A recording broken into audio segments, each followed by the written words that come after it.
Hi everyone, I am Wafa Lango and welcome you all in Grammar in Detail. Today we have got the die transitive verb deliver from active voice into passive voice. Before starting it from active voice into passive voice, we need to little bit discuss the definition of die transitive verbs. You know, die means to and transitive which can be changed into passive voice and verb which shows an action. So those verbs which need two objects and can be changed in passive voice into four ways are called die transitive verbs.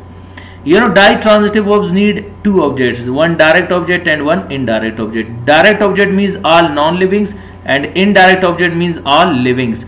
So you know, why do they need two objects? This should be in your mind. You know, if you put them one object, the meaning won't be clear and sometimes the meaning will be, you know, wrong. Suppose if I say he delivers me. Now a question arises, what does he deliver me? And if I say he delivers a lecture,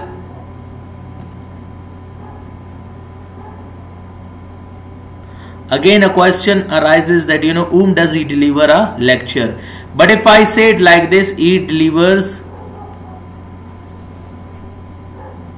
me a lecture. So the meaning is clear that to whom he delivers, to me. And what does he deliver? A lecture. And you know, mostly the indirect object comes first and then direct object. If you want to shuffle their places, indirect object will be followed by a preposition. Like I say, he delivers a lecture to me. So this is the way to change it into active voice in two ways. Main target is how we are going to change it into passive voice.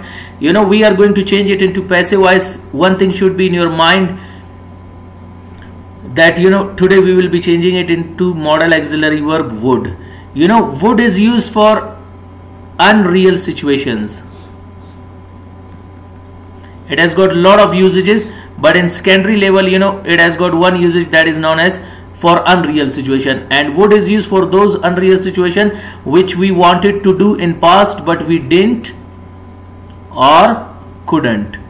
What do we mean by didn't or couldn't? You know, didn't means we were having the ability to do it but we ourselves did not do it, and couldn't means we did not get the opportunity to do it.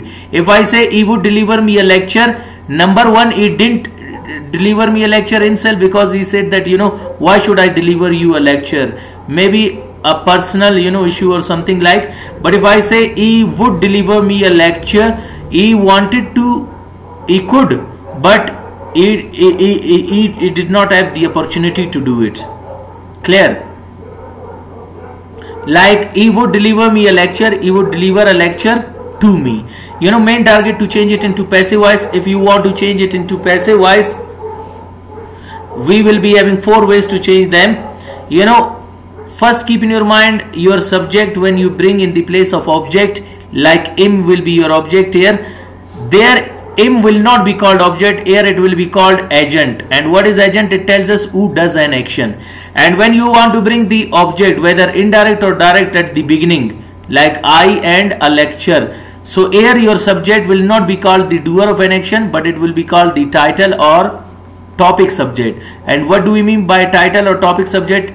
You know, in Urdu we will have it in this word, but it is not a Urdu lecture. Somehow we would call it the title or topic subject. What is the definition of, you know, title or topic subject? A person, place or a thing in a sentence which we are talking about is called the title subject. And if you bring indirect object at the beginning, keep in your mind by him will come at the beginning, a lecture at the end, and a lecture at the beginning, by him at the end. And if you bring the direct object in the third and fourth sentence at the beginning, so keep in your mind by him come at the beginning and then to me at the end, then to me comes at the beginning, by him at the end. Like I would be delivered by him a lecture, I would be delivered a lecture by him, a lecture would be delivered by him to me, a lecture would be delivered to him, to me by him. Next we have got the negative sentences. Those sentences in which we deny the statement, reject the statement and refuse the statement are called negative sentences. He would not deliver me a lecture, he would not deliver a lecture to me. I would not be delivered by him a lecture, I would not be delivered a lecture by him. A lecture would not be delivered by him to me, a lecture would not be delivered to me by him. Next we have got the interrogative sentences. Those sentences in which we ask question and put queries are called interrogative sentences.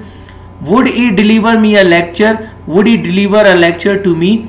Would I be delivered by him a lecture? Would I be delivered a lecture by him? Would a lecture be delivered by him to me? Would a lecture be delivered to me by him? Next we have got interrogative negative formal sentences. What are interrogative negative formal sentences? Those sentences in which we ask question, deny the statement, and we ask them in a formal and polite way are called formal sentences. Would he not deliver me a lecture? Would he not deliver a lecture to me? Would I not be delivered by him a lecture? Would I not be delivered a lecture by him? Would a lecture not be delivered by him to me? Would a lecture not be delivered to me by him? Next we have got the informal sentences. Those sentences in which we ask question, deny the statement, and we ask them in a informal way are called informal sentences. Wouldn't he deliver me a lecture? Wouldn't he deliver a lecture to me? Wouldn't I be delivered by him a lecture? Wouldn't I be delivered a lecture by him? Wouldn't a lecture be delivered by him to me? Wouldn't a lecture be delivered to me by him? So these are the sentences of ditransitive verb deliver from active voice into passive voice into 4 ways. Hope you got today's lecture. Wish you best of luck. See you next time with next lecture. Goodbye.